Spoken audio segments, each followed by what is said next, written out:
Hi, and welcome to the Divinely Inspired Woman podcast. I am your host, Patricia Wald-Hopkins. I am a modern mystic, and I am here to share with you the beautiful wisdom and stories from women that desire to lead their lives inspired by the divine within them. The divinely inspired woman is devoted to walking the path of her soul's calling, tuning into the divinity within to navigate life with ease and grace through all circumstances. She cultivates beauty in her daily life. She is here to share the most authentic self each day through thick and thin. So I hope you'll enjoy our show today and that you will leave with an infusion of inspiration for your soul and for your day and living your life.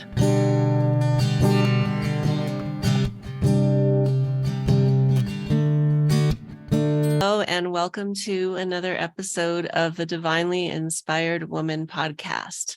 I'm your host, Patricia Wald-Hopkins, and I have a very beautiful guest with me here, Mariposa Young.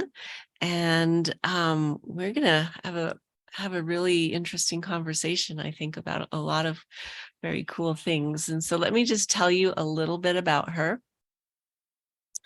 And so you can chime in here, Mariposa, if I don't quite say this right. But heirloom divination skills is something that you work with, right? You were taught by your mother and grandmother how to read palms, cards, and the stars, right? At a very young age, you learned how to do this. And before you learned to read, even before you learned to read, wow. And you've kept up with this practice through your whole life. You started doing work in groups in your 20s. And have been a reader at large corporate events, and you work really well at big parties and celebrations, meetings and fairs, and you really just you want to pass on this knowledge to others while doing readings for entertainment and self-discovery, because it's very fulfilling, I imagine, for you and for those that receive from you. I know I received a mini reading from you, and it was really impressionable on me. I mean, it really touched me. And so you also want to help others. I know you teach to gain knowledge, practice, and have confidence to do readings themselves, especially with the palmistry, which I'm totally fascinated by. So thank you for joining me here today. And I'm just going to close a couple of screens here.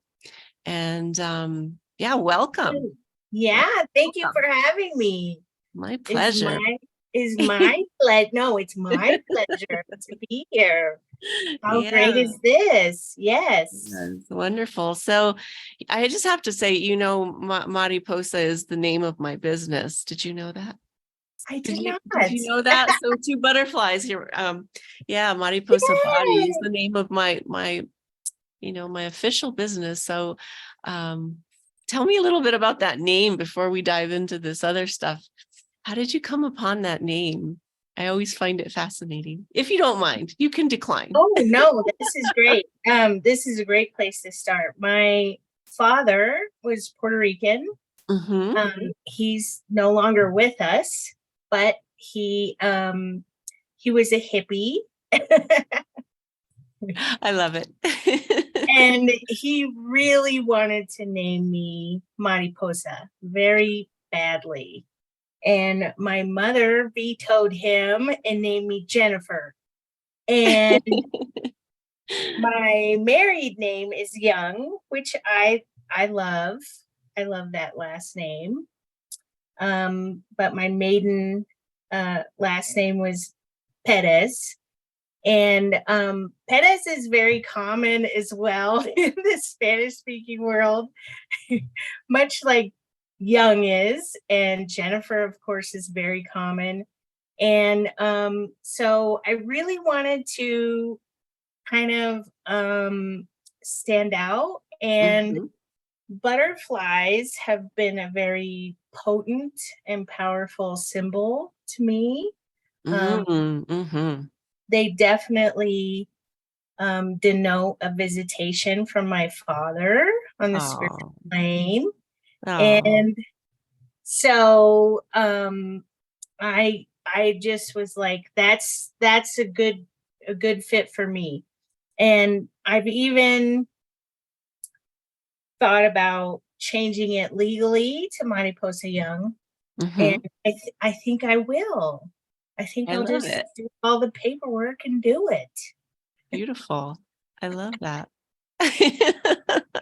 Well, welcome, butterfly, Mariposa. Yeah. And Thank you for having me. I've known you quite a while, it feels like, on through Facebook, and I just have to say I love your glasses. You have so many fabulous pairs. I just have to ask you about that too before we go, just because they're amazing. Like, they're just so beautiful. Oops, Sorry. that's okay. So when I was in my 20s, Mm-hmm. I was seeing a lot of sparkles in my vision. Oh. So I went to the optometrist and got that checked out. And I have a rare deformity of my optic nerve. It's like Mm. doubled up and like Uh-huh. all tangled back there. And I have super good vision as well. Um, and if I get tired or too many all-nighters studying in college Mm-hmm. like I was, Mm-hmm. then it was gonna affect my vision. But other than that, I didn't need glasses or anything. So I was told at that time that I would never need glasses. Like when you I don't know, when you get older, you it's kind of normal to need reading glasses and Right, right. and Mm-hmm. go down that road. And I was told that would never happen to me. So Amazing. a few years ago, it still happened to me that that I needed help with reading up close. So these are bifocals, and the bottom is corrective, and the top is clear. Mm-hmm. Mm-hmm. That's my distance vision is fine. But I was like, I cannot believe I have to wear glasses. Like I was like mad, and like I was kind of like, if I gotta wear glasses, I'm gonna wear Oh glasses. yeah. That's great. Yeah. Yeah. You have a lot of pairs. I have seen them, and I I'm do. envious of them, having been a glasses wearer since I was 6. So Aw. um but that's okay, that's okay. I might get And I myself get some clothes. I get funky, cheap frames online, and then I take them to my eye doctor. That's cool. Well, you're a smart lady. Yeah. So tell me some more about you. Tell me about this divinely inspired woman inside of you, and why you were willing to come and chat with me tonight. We want to hear about this part of you. Well, you asked me, so I said yes. That's the short story. Fair enough. Um, so I I think that I've very much taken it for granted that spirituality and divination and magic and religion have always been a big part of my life and Mm-hmm. really important to me. And that's the environment I grew up in. Mm-hmm. And then I will be 50 soon. And I Woo! I am still here doing all the things. Yeah, that's awesome. That's awesome. So I think I just take it for granted that that is just, the same for me is the same for everyone. And I actually think that's true, that we are spiritual beings having a human experience. Mm-hmm. Mm-hmm. So I do think that is kind of like true for everyone, although I don't think it's true that everyone has kind of centered it in their lives. Yeah. Like I have, and that I've had the opportunity to before I reached maturity. Mm-hmm. We kind of don't have a lot of choices before we're Right. grown-ups. Right. Yeah. So that's a little bit about me. I've had an amazing life. I Yeah. I have had very great highs and very great lows, like I think many people. And my spiritual beliefs and my spiritual practice have always steadied me. They have Mm. Mm-hmm. been a continuous line through my life. That's important, isn't it? It Yeah. is. Yeah, it definitely is. And is that for you, your spiritual practice? And I'm not going to go, pry in any areas that you don't want to talk about, but if you were to, inspire someone else with what you do to stay and have that thread that goes, that steadying thread that goes through, the ups and downs of life, what are some of the elements or things that, you use or do? Well, I will tell you that, but I have to point out first that it is morphed and changed Mm, quite a bit over the mhm, course of my life mhm, because I'm kind of an amateur theologian and love to explore religions and mhm. practices. And you can't explore that unless you really practice, you really deep dive, you really Yes. study. Yeah. Um, so it's been quite a journey. So, Yeah. but right now, my spiritual practice involves daily meditation and it involves daily prayer Mhm. and it involves twice a month magical ceremony with my Mm. family, my kids, and my husband. Oh, wonderful. Mhm. And and then kind of some seasonal holiday-ish um, magical practices as well. Wow. And You are weaving it all through your life. Yeah.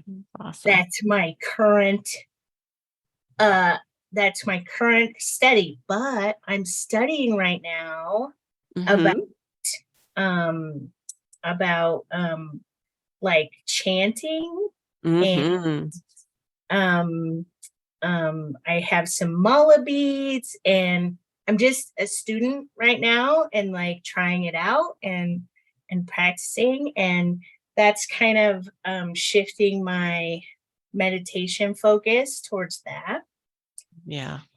Mhm. Yeah, I love chanting. In my Kundalini yoga practice, there's chanting and I enjoy that a lot.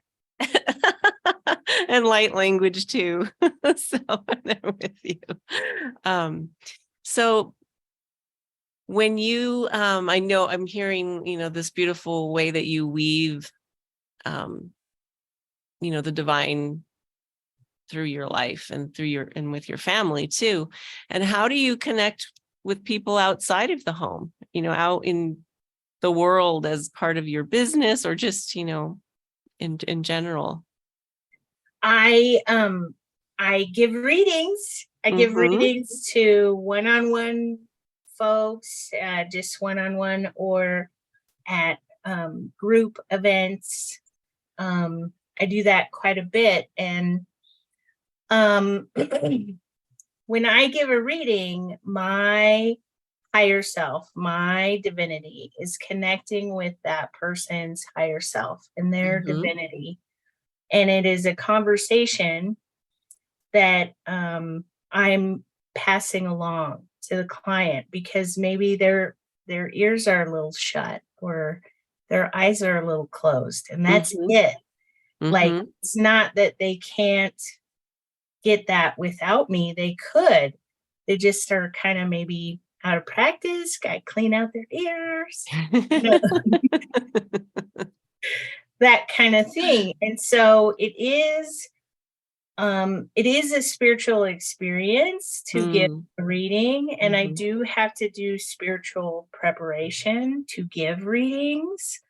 And even though other people can see it however they want to see it, they can just see it as entertainment and just fun or just malarkey. It doesn't matter.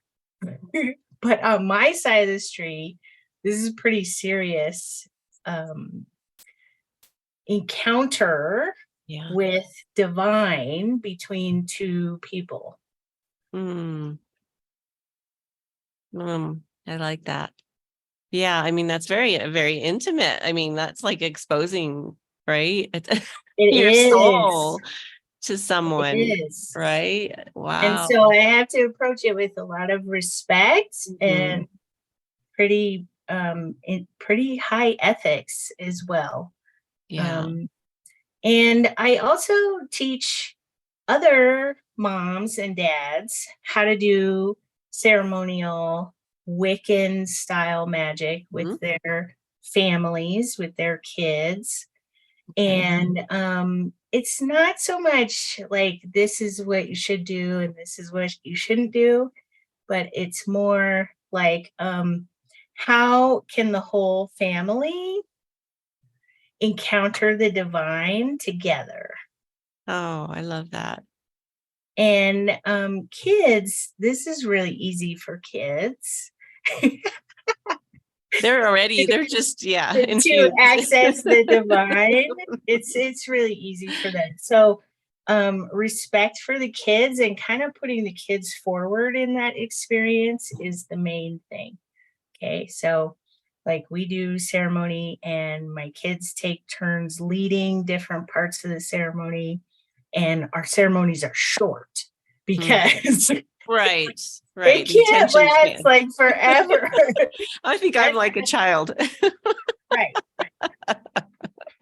My ceremonies need to be short. It's more like geared towards doing what they feel is right and in their attention area. Yeah. That's ceremony, I mean, can be defined in so many different ways, right? And so many different customs. And so like with children, it's more and even for myself, a lot of times I feel like it's more spontaneous. Like I don't know, I might, just have some flowers and rocks or be by a river and I'm just like, oh, it's time to do some ceremony. And so, I mean, do you we just try and incorporate the 4 elements for that's what I was trying to ask you. And okay. Like the kids can interpret that however they want, like my youngest loves crystals and rocks. I mean, oh my God, it's so amazing. And so he's usually in charge of earth, the earth element. Oh, I love that. And how we use rocks and crystals is completely up to him. Beautiful. Okay. Or if we use dirt, or if we use like whatever represents earth to him, that's what we do. Oh, I love that. Because I think my youngest son, we always have rocks all over the kitchen. So I think he's spontaneously connecting us to the earth every time he brings in crystals and rocks and things like that.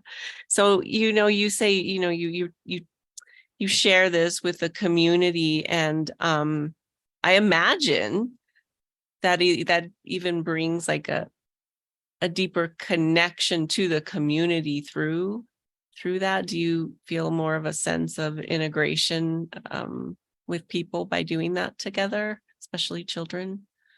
Yeah. I mean, I have a really solid friend set from my kids' schools, like their peers and their peers' parents. Mm-hmm.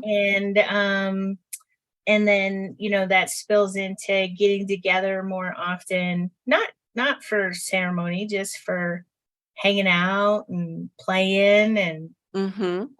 sharing meals. Sharing meals can be part of that. Yeah, that's Yeah. definitely true. Well, that is something that I think I definitely might have two teenagers now, so that gets a little bit, a little bit more interesting to My incorporate teenager them. doesn't like to share his friends with us. He's Yeah, starting to that's what like, I'm saying. they want to be separate, Right. Um, he leads his own ceremony with his own friends. Okay. So he's already learned and now he's passing it on. I love that it's moving through your family, came through your grandmother, through your through your learning from your mother, and now Right. you're teaching. And so this is a little bit of a shift of perspective, but I wanted to make sure I asked you, what is it that you have witnessed about women's participation in spiritual business and industry over the last 30 years? What have you noticed?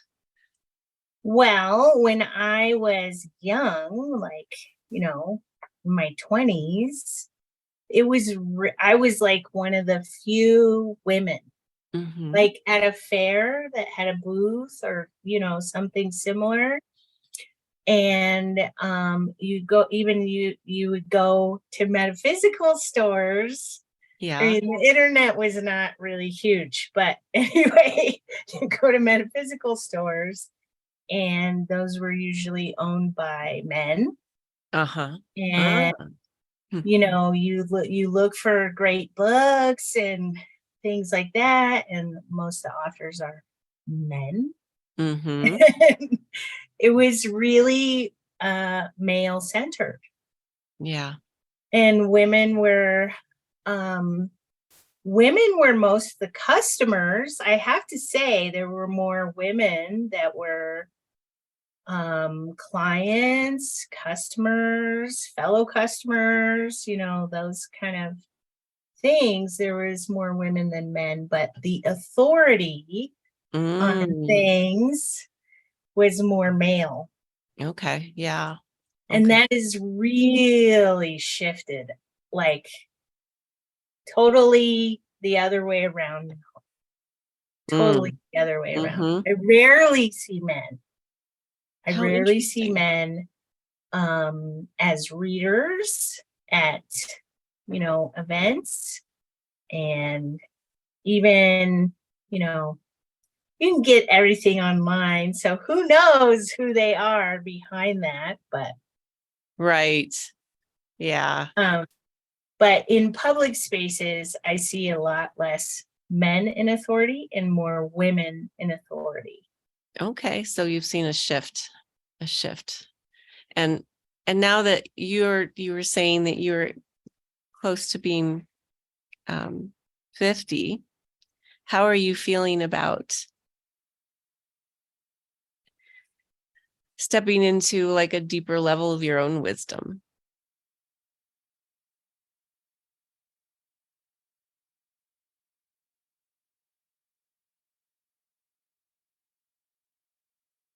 Let me see.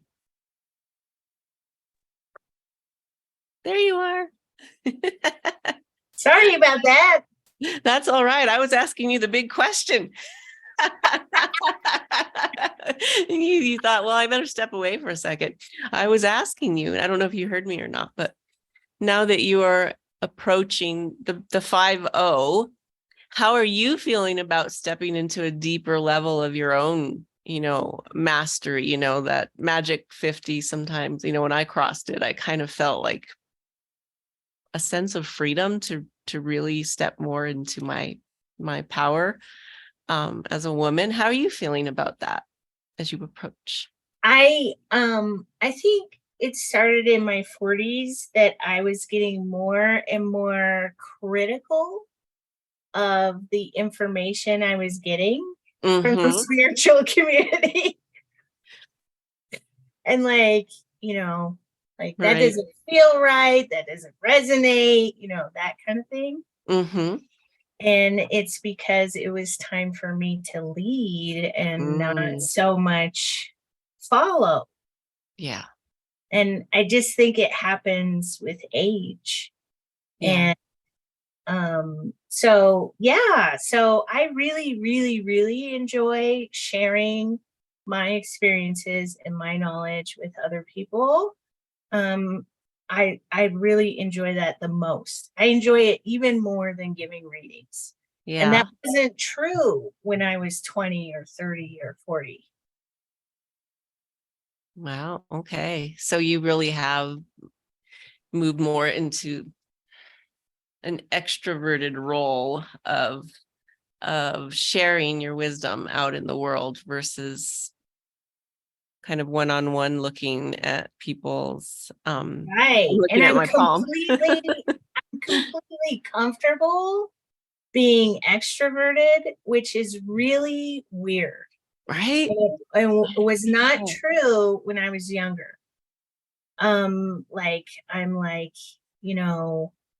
I don't feel the pressure to look a certain way or be a certain way.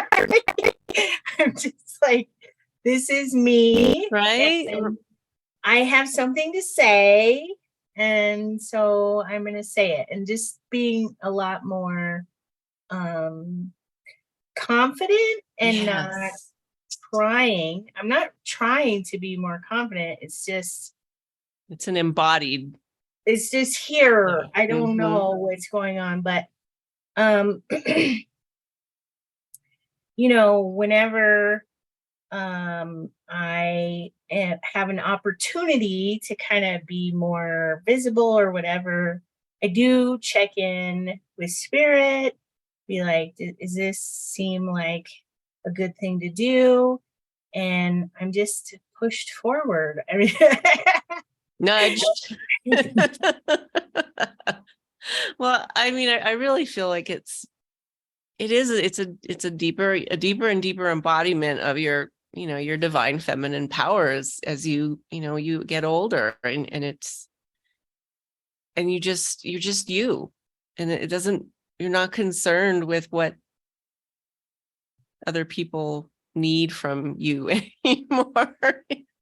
You give what you give what you're here to give, and enjoying it much more. I'm enjoying my 50s, definitely. So the pressure's off. Like, I don't feel any kind of I've arrived pressure.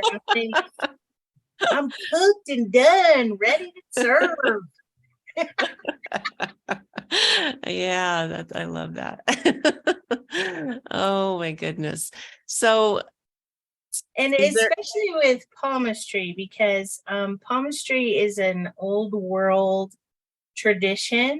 Yeah. And the last time it was super popular was at the, turn of the 1900s. Oh, wow. Not this, over 100 years ago. A long time ago. Was its last big, popular whatever. And so not a lot of people know it. And I have heirloom skills. So that means that my grandmother was taught by her mother and her grandmother, and so on. I was going to ask you about that. Way back. And so it might not match a book that you might find on palmistry or whatever, but it's been honed and honed and honed by many generations of being a professional palmist, so like if things are not true, they get tweaked.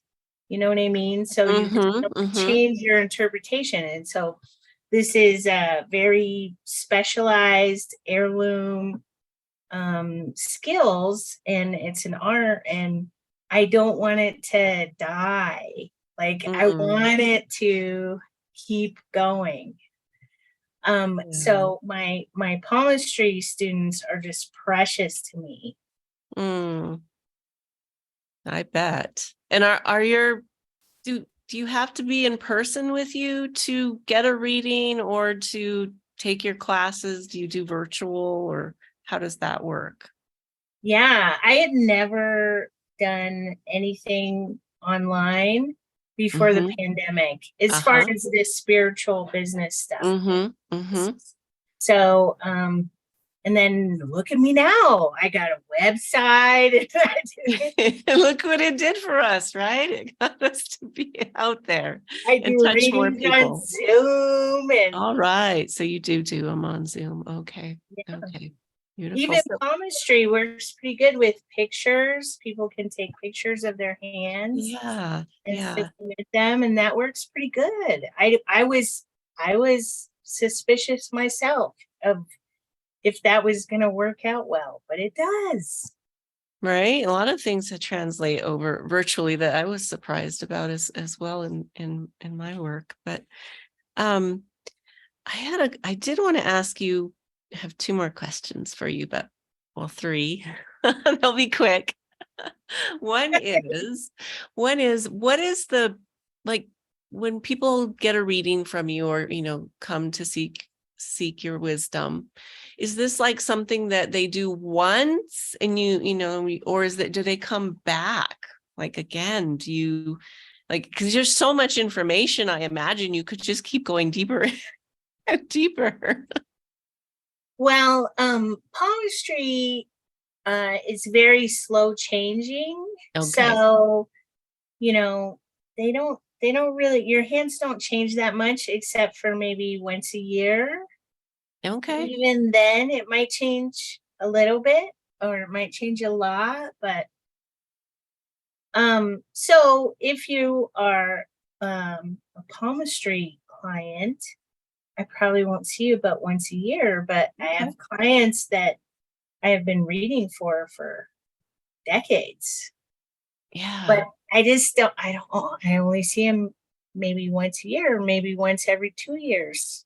Yeah. That kind of thing. So, and then, other forms like cards, it's really quick. I mean, it can change day to day even. Right. So that can be more often, although I kind of don't think it's great to get readings like every day. Right. Too much information. It kind of takes you out of your center, right? Out of your own knowing. But yeah. Okay, that answer, because I don't know why I'm fascinated with hands. So yeah, I know that they hold a lot of information, and I really have a lot of respect for you that you know how to read them. So thank you for doing that for people. And the other question I had for you is actually for you. Is there something that you would like to leave, a pearl of wisdom that you would like to leave with our listeners today about anything we've talked about, or just in general in life, to stay divinely inspired as a woman in this world? Well, I think in general, divination can kind of provide a shortcut to some spirit-led guidance. But, and this is like kind of weird that I would say this because I'm a reader, but you don't need it. Like, if you tune in and if you're quiet enough and still enough, you can have your own divine guidance whenever you need it. And there is such a thing as free will. Right? The divine really is Derails not, us all the time. the divine is really not treating you like a puppet. It Right. is really fascinated and enjoying your human journey and Mhm. your decision process. And so the other thing, taking it to the other extreme is you shouldn't um, you shouldn't hesitate to make decisions, to really go for things, to be inspired and um, in very, human, mundane, everyday kind of ways. It doesn't have to be, this great spiritual experience before I can A lightning pick bolt. my route to work. It doesn't have to be. Yeah.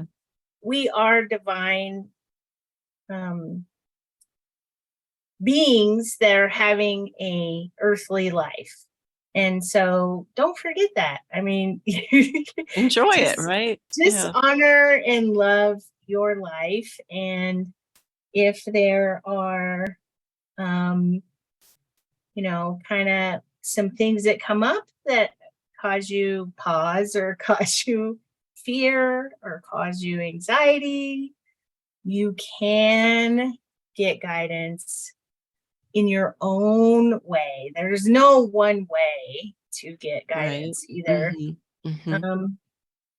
And if you are out of practice or you forgot since you came to Earth, I mean, you were part of it all before you were born. But if you forgot, then you can hit up a reader and get a little jump start on messages. Mhm.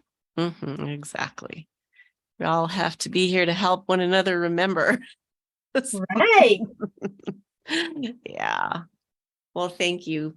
Thank you. That's a great message to, you know, tune into your own inner guidance first. And when you need help, then get it. Yeah. Yes. Right. Yeah. Mhm. I Yeah. am a non-essential worker. Yeah. Yeah. Wink, wink. I know you're here to help guide people. Got him on that bridge. Yeah. So, how can people reach out to you, get a reading, learn about your classes? What's the best way? The best way is on my website. And my Oh, website is easy because it's just my name.com. So it's mariposayoung.com. beautiful. All right, and I will make sure that I have that in the description of this episode. So this was really fun and I learned a lot. And I really enjoyed getting to know you uh, a little better. So thank you so much for spending time here with me and my audience. And please, Yes, it's yeah. always a pleasure. I just enjoy you so much. Thank you for doing I'm like this a child. podcast. All Thank the you. Thank episodes are you. awesome. You're awesome. Thank you so much. Well, thank you everyone for tuning in. And until next time, I hope that you will, stay divinely inspired, but always tune into your own inner guidance first. All right. Many blessings to everybody. Bye-bye. Let me see.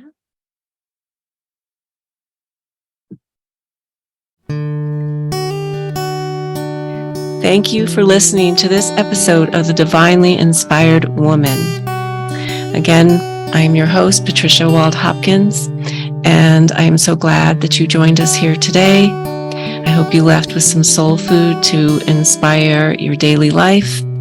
And if you would like to learn more about my work, please check out my website, patriciawaldhopkins.com, and you can find out more about my divinely inspired practice and tools.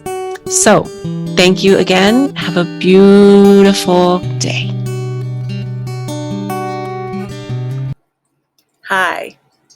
I'm dropping in here with an announcement about a program, a new mentorship that I am offering. It's called Voices of Gaia, and it's about bringing your voice, your leadership, your life in alignment with Gaia's guidance.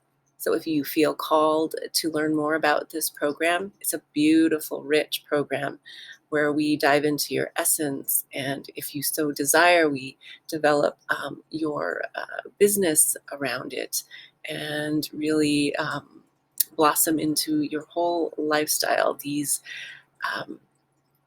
wisdom from Gaia that wants to be spoken through you. So if you feel called, reach out to me at patricia@patriciawaldhopkins.com. That's patricia@patriciawaldhopkins.com. There's no hyphen between Wald and Hopkins. And I would just love to hear from you and see if this is a good fit. So thank you for tuning in. Have a beautiful day.